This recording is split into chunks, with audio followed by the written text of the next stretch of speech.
Hello les élus et bienvenue dans cette nouvelle vidéo. J'espère que tu vas bien et que tu as passé une excellente journée. Aujourd'hui ici c'est dimanche, donc je te souhaite un bon dimanche. Aujourd'hui je suis contente parce que nous allons faire un sujet très important. Aujourd'hui, today, on va parler de mon témoignage. On va parler de mon témoignage. Donc aujourd'hui, on va faire ce story time ensemble. D'ici là, on se retrouve maintenant. Je connais une femme qui par ses mots touche le ciel. Je connais une femme qui par son cœur touche le père. Son étoile brille et son Dieu commence à l'élever. Donc aujourd'hui, je veux que nous parlons de mon témoignage. Est-ce que toi tu as un témoignage? You have a testimony? You have a testimony?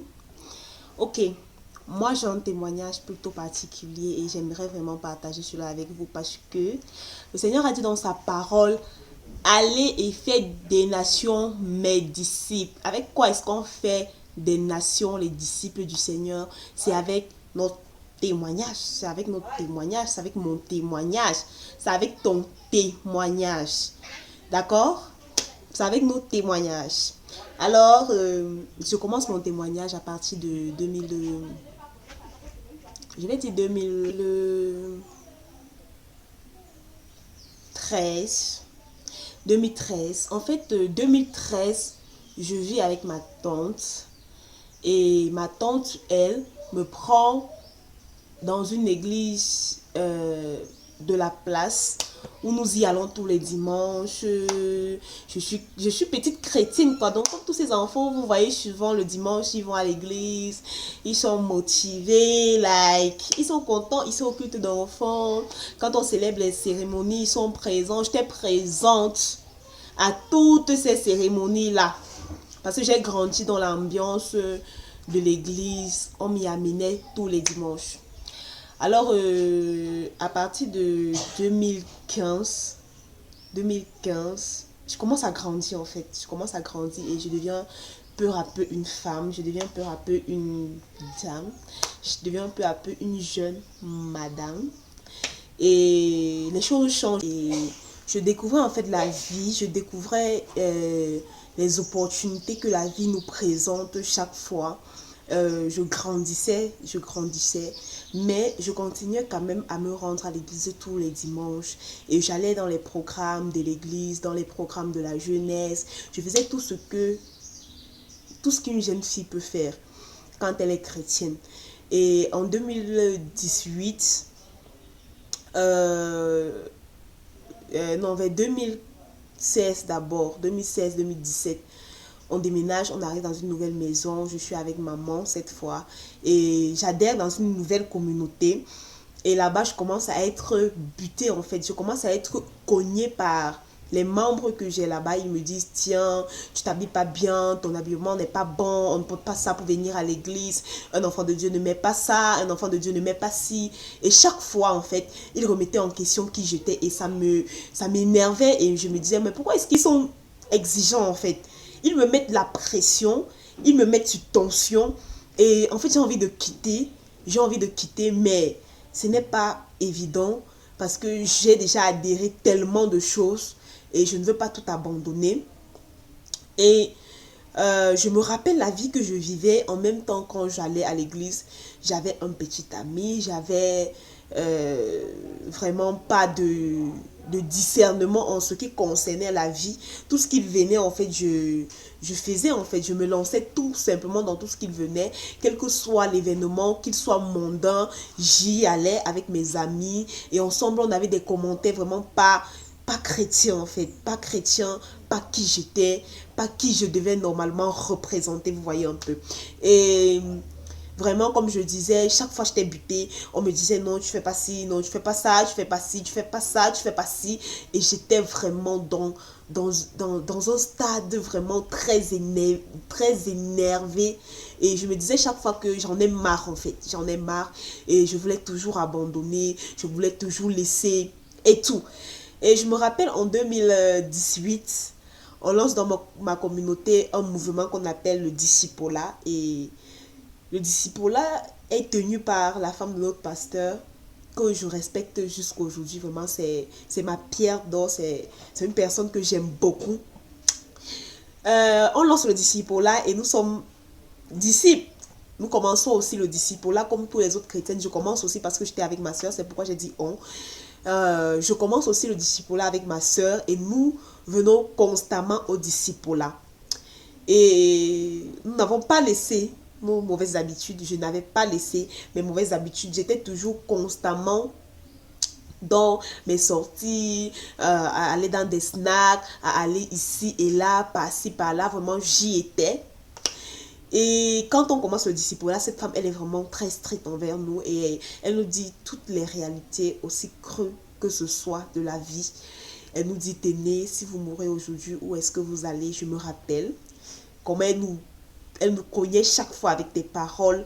Elle nous disait combien de fois le Seigneur a besoin de nous, il a besoin de qui nous sommes, il a besoin de notre force en tant que jeune, il a besoin de nous. Mais jusque-là, je n'étais pas quand même motivée, je n'étais pas engagée à abandonner la vie que je vivais parce que je voyais les privilèges par-ci, par-là. Je disais non, je ne peux pas abandonner, je ne peux pas laisser, je ne peux pas, en fait, je ne peux pas le faire. Et en 2019, j'entre vraiment dans ma vie chrétienne parce que les choses vont basculer. Le 24 mars 2019, je pense que c'est là, ce jour-là, que j'ai reçu Jésus pour la première fois. Parce que les autres fois, je ne l'avais pas reçu. J'étais juste là comme une baladeuse dans l'église. J'étais comme une fille qui vient visiter l'église et après, elle s'en va. Donc là, je découvre qui est Jésus. Après une séance avec la femme de notre pasteur, elle nous a prêché, elle nous a enseigné, elle nous a tellement donné des choses, elle nous a inculqué des choses ce jour-là. Et après, elle dit, de où tu es assis? De où tu es assis? Je m'adresse à toi. De où toi tu es? De où toi tu es couché maintenant? Où tu es couché? Où tu es assis? Où tu es au travail? De où tu es? Est-ce que tu as reçu Jésus? Est-ce que tu as Jésus dans ton cœur? Est-ce que tu as Jésus dans ta vie? Ou est-ce que tu veux jouer à la double carte dans l'église? J'étais genre comme ça. Et je ne savais pas ce que je devais dire en fait. J'étais dépassée. Et j'ai commencé à réfléchir. Elle me dit, assis où tu es, est-ce que tu as reçu Jésus? Si tu n'as pas reçu Jésus, sache que ta vie ne sera jamais épargnée et tu ne sais pas où est-ce que tu iras après ta mort. Mais gueule, j'ai réfléchi. J'ai commencé à réfléchir, mais tiens, elle peut être en train de dire quelque chose de très pertinent. J'ai commencé à réfléchir, et c'est ce soir-là, à 18h, que j'ai donné ma vie à Jésus. Je ne peux pas oublier le jour, je ne peux pas oublier la date, je ne peux pas oublier le mois, je ne peux pas oublier l'année, je ne peux pas oublier l'heure. Parce que ce jour-là, je suis née de nouveau. Et je vous assure que lorsque je suis née de nouveau, les choses ont changé. Ma façon de voir les choses, ma façon de prendre la vie, ma façon de comprendre les réalités de la vie, ça a beaucoup changé. Et depuis ce jour-là, je suis le Seigneur. Je suis avec... Disons que j'ai commencé à apprendre qui est Dieu, apprendre ce que le Seigneur peut faire pour moi. J'ai commencé à changer, en fait. J'ai commencé à changer complètement mes habitudes. Le Seigneur a bouleversé mon caractère. Que ce soit à l'école, dans mes relations. Le Seigneur a bouleversé tout dans ma vie. Il a tout bouleversé et j'ai été une nouvelle personne depuis le jour où j'ai dit Seigneur, today I am give you my life. J'ai changé. Je suis devenue une nouvelle créature. Et chaque fois, le Seigneur me dit que tu as bien fait d'être avec moi. Parce qu'aujourd'hui, les réalités de la vie ne m'effrayent plus. Les réalités de la vie ne m'écœurent plus. Parce que j'ai un ami, j'ai un confident, j'ai un associé avec qui je parle de tout, avec qui je présente tout. Vraiment, c'est super, c'est extraordinaire et c'est génial. Ce que je vais te poser comme question aujourd'hui, c'est est-ce que tu as donné ta vie à Jésus? Est-ce que le Seigneur te connaît? Est-ce que le Seigneur a une place dans ta vie? est-ce que le Seigneur peut compter sur toi? Et la deuxième question que je vais te poser, c'est: do you have a testimony? Est-ce que tu as un témoignage? Est-ce que tu as une histoire avec Dieu? Tout le monde a des histoires avec Dieu. Déjà, tu dois utiliser cette histoire pour prêcher à tes amis, dans ton entourage, à l'école, au travail, partout. Tu dois utiliser ton témoignage pour montrer qui tu es, pour montrer ton appartenance, pour montrer vraiment que tu es avec le Seigneur et qu'à part le Seigneur, il n'y a personne d'autre. Donc, vraiment, si tu n'as pas encore donné ta vie à Jésus, fais-le. Parce que la vie avec Jésus, c'est une vie épanouie. C'est une vie pleine de potentiel, d'avantages et remplie d'amour, de paix et de joie. Donc, si tu n'as pas donné ta vie à Jésus, fais-le. Fais-le avant qu'il ne se fasse trop tard. Fais-le. Fais-le. Et si tu es de ceux qui ont donné leur vie à Jésus, utilise ton témoignage pour booster beaucoup de personnes, pour aider beaucoup de personnes à s'accrocher sur le Seigneur. La lumière a changé carrément. My God. Mais est-ce que vous savez tous les sacrifices que je fais pour monter une petite vidéo? Petite comme ça là. Regardez la lumière. Elle est horrible. D'accord. Ça va un peu avec la lumière. Je pense qu'on peut gérer comme ça. On peut gérer comme ça. Sérieusement, on peut gérer comme ça. Je te disant ce que si tu es de ceux qui a donné ta vie à Jésus, alors rejoins-nous en commentaire pour nous expliquer quel a été le point phare dans ta vie. Qu'est-ce qui t'a poussé à donner ta vie à Jésus? Est-ce que toi, tu as donné ta vie à Jésus parce que tu avais vécu des situations difficiles dans ta famille? Est-ce que toi, tu as donné ta vie à Jésus parce que tu as eu des problèmes? Tu as donné ta vie à Jésus à cause des maltraitances de la vie? Quelle a été la raison pour laquelle tu as donné ta vie à Jésus? Moi, j'ai donné ma vie à Jésus, pas parce que j'avais un quelconque problème. C'est juste que Jésus avait rencontré mon cœur. Il avait rencontré... Ça en est terminé pour aujourd'hui.